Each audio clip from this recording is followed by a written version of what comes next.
Grace Whitfield encontró la cajita del anillo en el bolsillo del abrigo de su prometido mientras buscaba las llaves del auto cuando se abrió sola. No era el diamante que se suponía llevaría en su dedo dentro de 6 semanas. Debajo había una nota escrita con la letra de su madrastra: nos vemos en la casa del lago el viernes, dile a Grace que te quedas trabajando hasta tarde. Diane, su propia madrastra, la mujer que la había criado ese viernes. Grace se sentó en su auto a 60 metros de distancia, observando con binoculares cómo Nathan besaba a Diane en el porche de la casa del lago que había pertenecido a su padre muerto. La misma mujer que llevaba puesta la bata que Grace le había regalado en Navidad. Se besaban como si lo hubieran hecho 100 veces antes, y algo dentro de Grace no se rompió, se quedó completamente en silencio. Si estás viendo esta historia ahora mismo, deja un comentario y cuéntanos desde dónde del mundo nos acompañas esta noche, y si crees en las segundas oportunidades después de una traición como esta, presiona el botón de suscribirte, porque esta historia está a punto de llevarte a un lugar que jamás imaginaste. Grace no lloró hasta que llegó a casa, sentada en el piso de la cocina, con la espalda apoyada contra las alacenas. El anillo de compromiso seguía en su dedo, brillando como si se burlara de ella. Pensó en llamar a su mejor amiga. Rosalind pensó en llamar al viejo abogado de su padre. En cambio, no llamó a nadie. Se quedó a solas con todo aquello, la humillación, el duelo, la furia que crecía lentamente, hasta las 3 de la madrugada, cuando una claridad fría y absoluta se instaló sobre ella. No gritaría, no suplicaría explicaciones, no les daría a ninguno de los dos la satisfacción de verla derrumbarse. A la mañana siguiente, Grace entró a Whitfield & Cole Arquitectura, la firma donde había trabajado durante 6 años, la misma firma con la que la familia de Nathan tenía fuertes vínculos, y renunció al comité de organización de la boda que había estado ayudando a planear para el cliente más importante de la empresa. Necesitaba distancia, necesitaba aire. Lo que no esperaba era encontrarse con Marcus Calloway. En el ascensor, Marcus era el tío de Nathan, 61 años, sienes plateadas, del tipo de hombre ante el cual una habitación entera se reacomoda sin que él tenga que alzar la voz. También era, como resultó, ser el propietario mayoritario de Calloway Holdings, la empresa matriz que había adquirido Whitfield & Cole en silencio 18 meses atrás. Un dato que la mayoría de los empleados apenas registraba porque Marcus casi nunca pisaba el edificio. Ese día lo pisó Grace. Pronunció su nombre como si ya supiera que algo andaba mal. Te ves como alguien que no ha dormido. Ella casi mintió, casi dijo que estaba bien. Esa mentira que a las mujeres nos enseñan a repetir, pero algo en sus ojos grises, firmes, esos ojos que habían visto pasar mentirosos de sala de juntas durante 4 décadas, hizo que la verdad saliera de costado. Descubrí que mi prometido tiene una aventura con mi madrastra. Marcus no se sorprendió, no jadeó, no ofreció la compasión vacía que ella ya esperaba. Simplemente preguntó: ¿Nathan? Gracia sintió algo cambió en el rostro de él, no exactamente sorpresa, más bien la confirmación sombría de una sospecha que había cargado esperando estar equivocado. Ven a mi oficina, dijo, no para hablar de él, para hablar de lo que sigue, porque Grace, hay algo sobre mi sobrino que todavía no sabes, y después de hoy, creo que ya es hora de que lo sepas.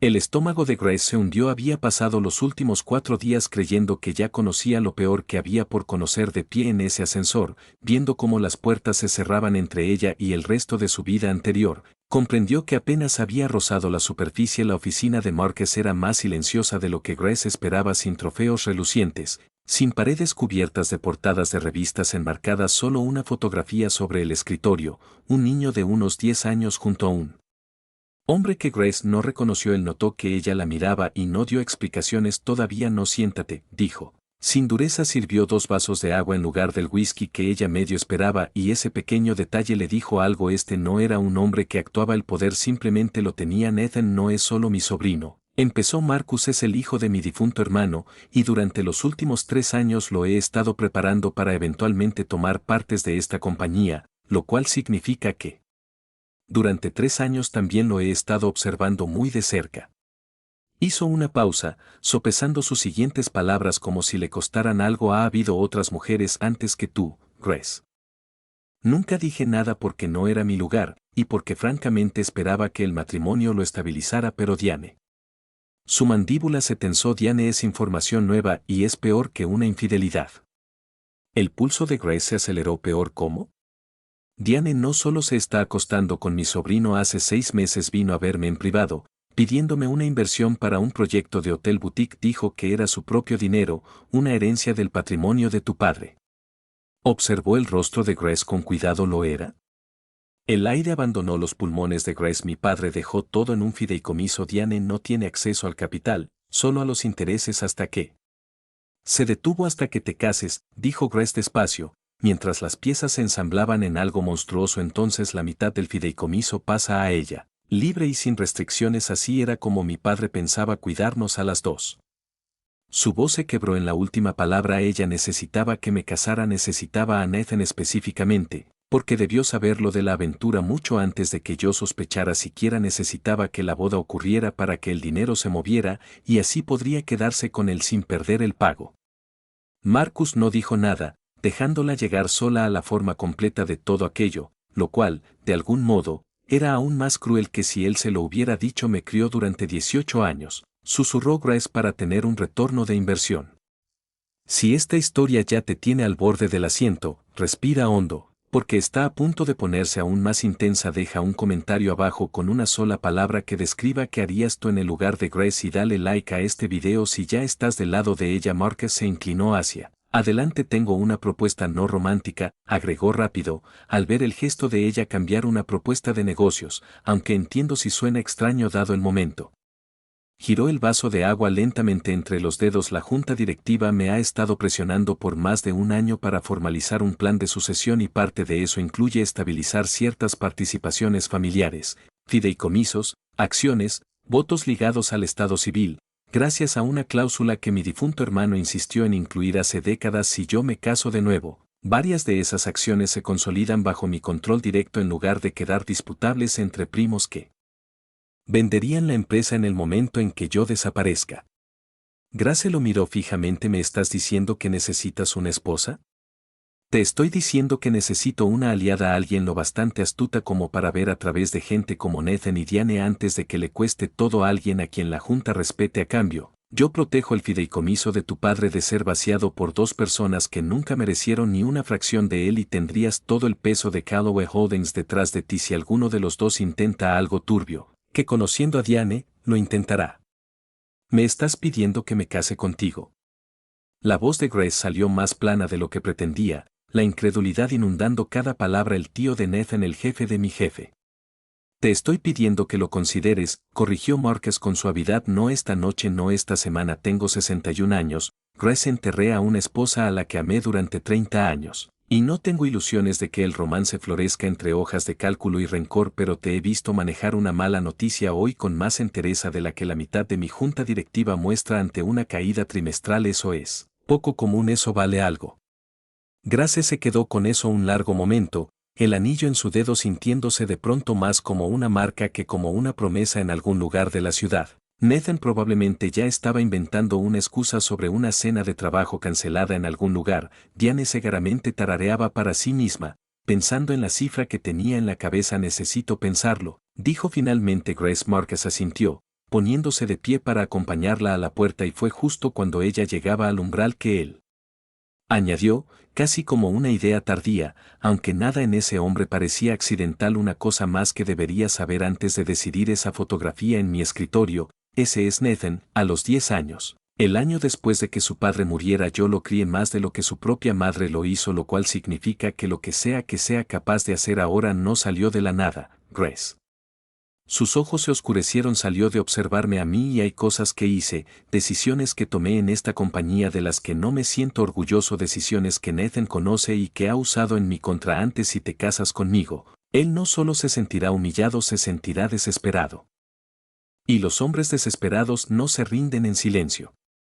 Grace tampoco durmió esa noche, aunque por una razón distinta al dolor se quedó despierta, dándole vueltas a las palabras de Marcus como piedras, buscando el filo que estaba segura debía estar escondido en alguna parte. Los hombres desesperados no se rinden en silencio. Lo había dicho como una advertencia, no como una amenaza, y esa distinción, comprendió, era exactamente la razón por la que le creyó. Le dio su respuesta 11 días después, un martes, en la misma oficina silenciosa, con la misma licorera de whisky intacta. Me casaré contigo, dijo Grace, pero no como un rescate, como una sociedad. Quiero un asiento en la mesa, no un lugar decorativo. Si voy a proteger el legado de mi padre, quiero entender de verdad la empresa dentro de la cual lo estoy protegiendo. Algo que podría haber sido el inicio del respeto cruzó el rostro de Marcus hecho El compromiso se anunció discretamente al principio, una línea en la sección de negocios antes de llegar a las páginas de sociedad, pero Nathan se enteró en menos de una hora. Grace estaba en un probador 3 semanas después, de pie con un vestido que no era el que alguna vez había elegido para otra boda. Cuando su teléfono se iluminó con el nombre de él por primera vez desde la casa del lago, casi no contestó. La curiosidad ganó. ¿Estás haciendo esto para castigarme?, dijo Nathan, sin saludo. La voz ya trepando hacia el pánico. Casarte con mi tío. Grace, ¿tienes idea de lo demente que suena eso? Tengo una idea muy clara, dijo Grace, con una calma que pareció inquietarlo más de lo que unos gritos lo habrían hecho. Encontré la nota. Nathan, te vi por la ventana de la casa del lago. Sé exactamente lo que estoy haciendo, y ya nada de esto tiene que ver contigo. El silencio se extendió tanto que ella pensó que la llamada se había cortado. Luego, más bajo, casi asustado, ¿él sabe lo de la cuenta, Hendrik? Grace frunció el ceño. ¿Qué cuenta?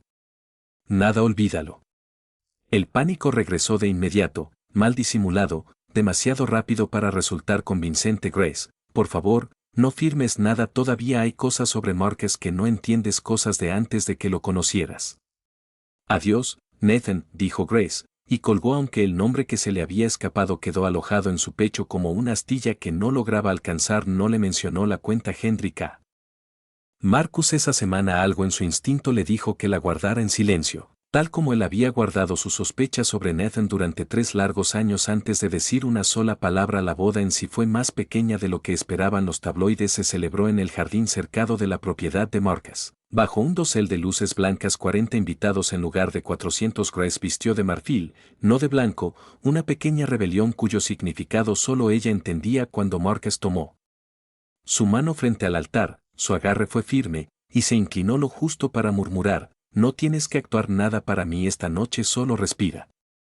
Fue, inesperadamente, lo más amable que alguien le había dicho en meses. La recepción fue donde todo estuvo a punto de desmoronarse. Diane llegó sin invitación, vestida como si todavía perteneciera a las fotografías familiares, y se acercó a Grace con una copa de champán y una sonrisa tan ensayada que casi parecía real. Te ves radiante, dijo Diane, lo bastante alto para que los invitados cercanos la escucharan. Tu padre estaría tan orgulloso, casándote dentro de una familia así.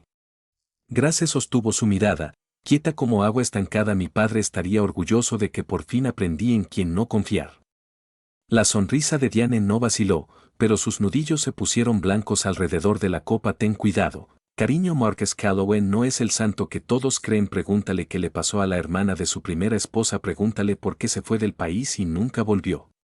Grace sintió que el suelo se inclinaba levemente bajo sus tacones. Miró más allá de Diane, hacia Marcus, que estaba a 6 metros de distancia conversando con un miembro de la junta directiva, riendo de algo completamente ajeno, o tal vez completamente consciente. Grace ya no podía distinguirlo, y eso la asustó más que cualquier otra cosa. Si alguna vez alguien en quien confiabas intentó envenenar un momento que se suponía debía ser feliz, ya sabes exactamente lo que sintió Grace parada en ese jardín. Cuéntanos qué piensas en los comentarios, y si esta historia te tiene emocionalmente atrapado, este es el momento de darle like, porque todo está a punto de cambiar. Diane se inclinó una última vez antes de perderse entre la multitud, su voz bajando a un tono casi gentil, casi cariñoso, lo cual lo hacía todo mucho peor. No soy tu enemiga, Grace. Soy la única aquí que alguna vez te dijo la verdad. Grace encontró a Marcus una hora después en la terraza, solo, mirando hacia el jardín oscuro con un vaso de agua que todavía no había terminado. Casi no preguntó, casi dejó que la noche siguiera siendo perfecta un poco más. ¿Quién es Eleanor?, dijo Grace. En cambio Marcus se quedó completamente inmóvil. El vaso se detuvo a mitad de camino hacia sus labios, y por primera vez desde que ella lo conocía, a través de cada negociación de sala de juntas, cada confesión serena, cada mano firme extendida en medio de la crisis, Grace vio cómo la compostura de Marcus Calloway se resquebrajaba por completo. Marcus dejó el vaso lentamente sobre la mesa, el hielo tintineando contra el cristal en el silencio repentino. Eleanor era la hermana menor de mi difunta esposa, dijo. No se fue del país por algo que yo le hice, se fue porque fue ella quien vació casi $2 millones de un fideicomiso familiar destinado al cuidado médico de su hermana, y cuando lo descubrí, le di a elegir: enfrentar cargos o desaparecer y no volver a tocar a esta familia. Jamás elegí la clemencia. Diane conoce esa historia porque Diane fue la mejor amiga de Eleanor durante 20 años. Sus ojos se encontraron con los de Grace, firmes de nuevo, aunque algo crudo seguía viviendo debajo. Ella no te está advirtiendo sobre mí. Grace te está advirtiendo que yo no dejo que la gente se salga con la suya. Tiene miedo de lo que haré cuando descubra lo que te hizo a ti. Grace soltó un aire que no sabía que había estado conteniendo. Nathan mencionó una cuenta. Henrik sonaba asustado. La expresión de Marcus se afiló en algo que Grace nunca había visto en él, una furia silenciosa y enfocada. La cuenta Hendrik es una entidad fantasma a través de la cual Nathan ha estado desviando fondos de clientes durante casi un año. Lo sospechaba, no tenía pruebas. La miró, y por primera vez, la gratitud suavizó la línea dura de su mandíbula. Acabas de dármelas. 3 semanas después, todo había terminado. Los contadores forenses de Marcus rastrearon la cuenta Hendrik hasta Nathan en cuestión de días, enfrentado a cargos de fraude o a una renuncia silenciosa con restitución. Nathan eligió desaparecer de la empresa y poco después de la ciudad por completo. El reclamo de Diane sobre el fideicomiso se evaporó en el momento en que los propios abogados de Grace revisaron formalmente la cláusula matrimonial y encontraron que el documento original tenía una contingencia por fraude que Diane misma nunca se había molestado en leer. No se quedó con nada, lo perdió todo. Grace no celebró la caída de ninguno de los dos, simplemente, por fin, exhaló. Lo que más la sorprendió en los meses siguientes no fue que la empresa prosperara bajo su participación más aguda, ni el creciente respeto de la junta directiva hacia su instinto. Fueron las tranquilas tardes de martes en la terraza junto a Marcus, té en lugar de vino, silencio cómodo en lugar de actuación, una sociedad que, sin que ninguno de los dos lo buscara, se había convertido en algo más cálido de lo que ambos esperaban encontrar 2 veces en una sola vida. Antes de irnos, si esta historia te conmovió aunque sea un poco, suscríbete, compártela con alguien que necesite recordar que la traición no es el final de tu historia. Y cuéntanos en los comentarios cuál es la lección más grande que te llevas esta noche. Grace pensaba a menudo en aquella noche en el piso de la cocina, el anillo brillando como una acusación, y comprendía que el verdadero regalo escondido dentro de ese quiebre era este. A veces, las personas que se suponía debían protegernos revelan exactamente de lo que nunca fueron capaces, y hace falta perderlas por completo para finalmente ver quién estuvo ahí todo el tiempo, firme, honesto y digno de confianza.